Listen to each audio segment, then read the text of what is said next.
While it may be possible for us to analyze data and drawing basic graphs, programming gives us ease and exposes us to many new ways of analyzing data. In this lesson, we will be going over the basics of programming in Python, the language that is most commonly used for data science today due to its English-like and straight-to-the-point syntax, and its many libraries tailored towards analyzing data. To begin with, the three important features of any programming language, whether it might be C++, Java, or Python, are conditionals, variables, and loops. Conditional expressions are a group of expressions used to evaluate the truth value of a condition. Some real-life examples of this would be, if it's raining, I will carry an umbrella with me.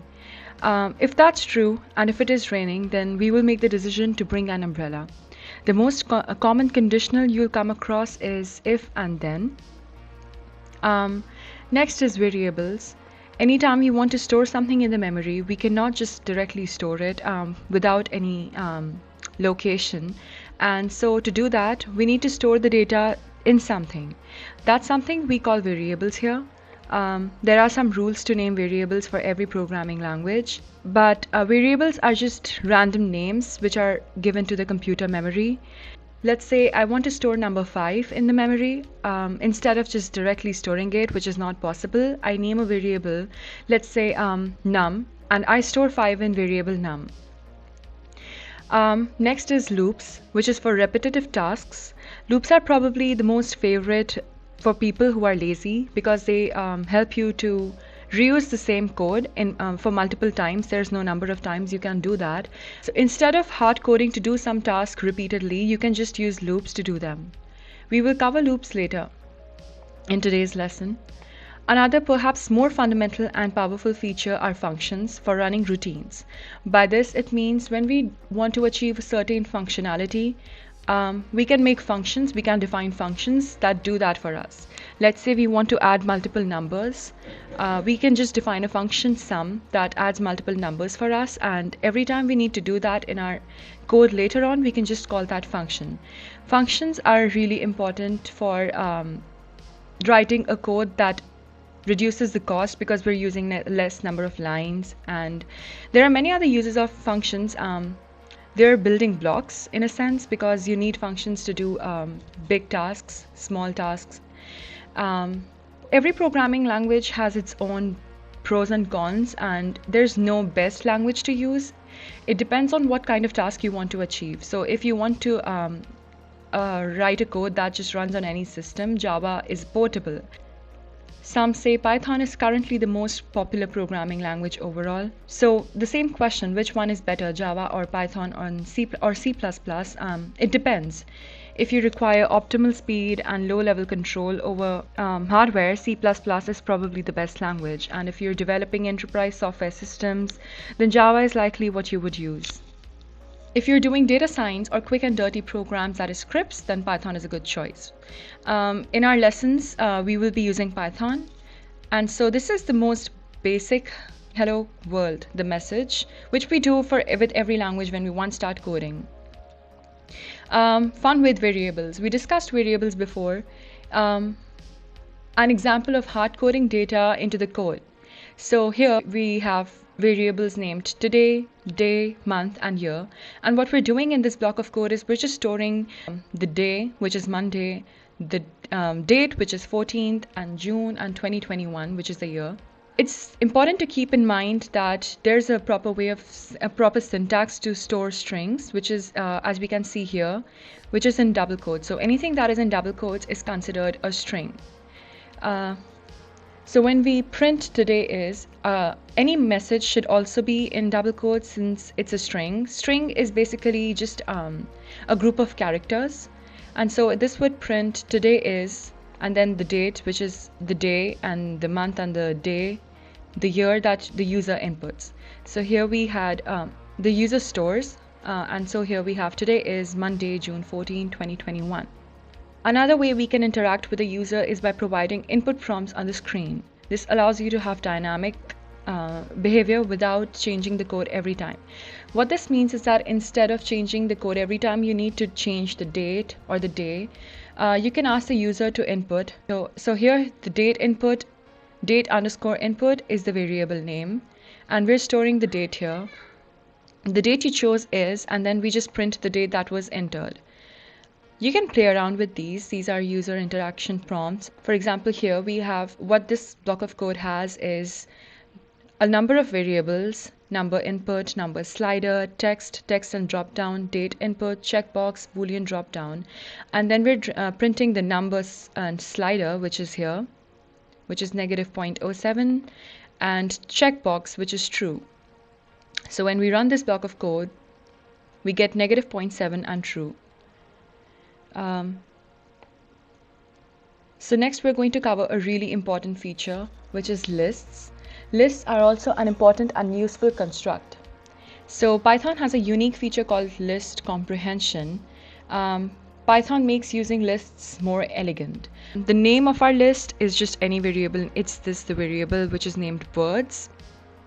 And for every word in words, which is important because our list name is words, and every entry in this list is going to be considered a word. So for every here we're doing is for every word in words, for every letter in word, what this is going to do, we're going to print letter. And so we discussed if and then statements before, and here we're going to see one of them. So if word is turkey, and we can see there's an entry named turkey in our list, we print gobble gobble, else we just print a period. So what this is going to do is every time it looks at the entry, it sees it's by word. Since it's not turkey, it's just going to the then part of the if then statement and just print a period. We're going to run this and see what happens. So as we can see, every time it's not turkey, it just prints the word in the list and a period, and if it's turkey, it prints gobble gobble. This is another list with a number of names. So for every name in names, for every entry in the list names, we print hello, comma, space, the name, the exclamation mark, and separate. Okay, so if we run this, we're going to get hello and then every name with the exclamation mark, as we decided to do that in the print statement. Next we'll be, so this is where we're going to do some fun stuff. This is trees. So like the Christmas tree, here if you can see, we're just hard coding this tree, which is really time consuming, but this might be easier, but there are multiple things that you want to maybe do, maybe more complex patterns which might take a long time. Then it just prints the tree. As discussed before, functions are really important, and so we're going to practice doing some functions here. We're going to be doing encrypt and decrypt. Before we start this, we need to know that every character has an ASCII value. So for example, capital letter A and small letter a both have different ASCII values, and if you look at this, these are all the different characters. So space has ASCII value 32. Capital letter A has ASCII value 65 and small a has 97, and it increases by 1 for all the letters, which makes sense. But here, so if we add number 1 to ASCII value 65, which is A, we get 66, which is B. This is important because we're going to be doing ciphers, and so here we have, we're defining a function named encrypt, and it has 2 parameters. So everything between these 2 brackets is a parameter, which is separated by a comma. So message is one and cipher is the other. And then we have an empty string named coded message. An empty string just means there's no letter character in this. So for every letter in message is what we'll be having entering. Let's say we have hello. So every letter, we make a new letter, which we do by entering a cipher. Let's say our cipher is 3. And if we add 3 to H, it becomes IJK. So it becomes K. So what we're doing is we're going to make a new code, a new message, by changing every letter in that message. So the coded message is just this. What this means is every time we're adding something to this empty string, it keeps on making a new message that we with the new letters because of this line of code. And so we're returning the coded message. So this is what we're doing in the encrypt function. So let's run this. And then next we're going to be doing the decrypt function. In decrypt function, what we want to achieve is we want to get the original message back. So now to think about it logically, if I added 3, which is my cipher, to H to get to K, now that I have K, to get H back, all I have to do is to subtract the cipher, right? So what we're doing here is we have decoded message as the empty string, and we're passing the coded message and the cipher that we initially had as the parameters. So now my new letter is just going to be the existing letter minus the cipher, and we're going to return the decoded message. It makes sense. Like if we add 3 to 65 to get to 68, to get back to 65, we just need to subtract the same cipher, which is 3. It's important to keep the cipher the same for that very reason. Let's look at this. Encrypt. This is my secret 7. So we just added, our cipher is 7, and so we get to this weird message, coded message. Now this one is different than the one before, and you can't really tell by looking at it what it meant before. So encryption and decryption are important for, so like a lot of times when you enter a password, it's not saved as it is, it's coded into another message using maybe more complex ciphers, so it's difficult for the hackers to get to your passwords if they attack the system. So next is fun activity. Play with encryption and decryption. So you can have your own messages that you want to code into another message to protect it, and you can have random ciphers. Just play around with it and see and have fun with it. Next is the challenge activity. So the tree above is what we call the hard-coded with a height of 10. So this is the tree that we're talking about, is the one that we had before, in which we used multiple print functions. Hard-coded is boring, and it also, suppose I want to draw a tree with height 100, it's going to be really painful to do that if I just do it with multiple print functions. So you can use functions, loops, conditionals, and variables to make dynamically sized trees using different symbols based on your user supplied parameters. So in the one above, we used an asterisk, but you can use anything. Here it's using the plus sign, and the height is 15, and so it's just going to go from top to bottom. 3 means 3 spaces for every one of its extra wide, so that it's extra wide. Dynamic trees, here we're going to see here in this one, make tree function, we have mark as X, so we're going to use we're going to make the pattern with the tree with X. Its height is 10 and girth is 2.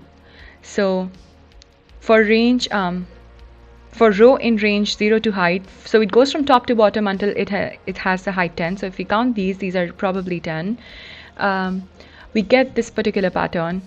You can go and play around with this function as many times to get to any kind of patterns that you want and just have fun with it. You can also try to write code from scratch and try to come up with more amazing stuff. So combine what you learned about taking user input so that your tree is dynamic.